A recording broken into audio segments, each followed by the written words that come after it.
मुंबईतील बोरिवली पूर्व आणि भायखळ्यातील सर्व बांधकामं येत्या 24 तासात बंद करण्याचा निर्णय घेतला गेलाय. तसे आदेशच मनपा आयुक्त भूषण गगरानी यांनी काल जारी केलेत. यामागचं कारण म्हणजे वाढतं वायू प्रदूषण.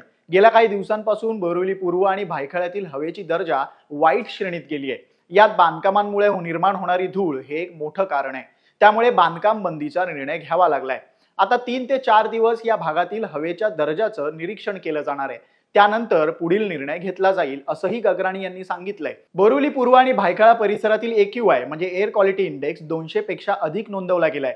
आता आदेशानंतरही या भागातील बांधकामं थांबली नाहीत तर कायदेशीर कारवाई केली जाणार आहे असंही स्पष्ट केलं गेलंय. मुंबईच्या ढासळत्या हवेच्या गुणवत्तेबाबत बांधकाम बंदीच्या या निर्णयाबद्दल तुम्हाला काय वाटतं? तुमचं मत कमेंट करून नक्की सांगा आणि मुंबईशी निगडीत बातम्या अपडेटसाठी लोकमत मुंबईला फॉलो करा. धन्यवाद.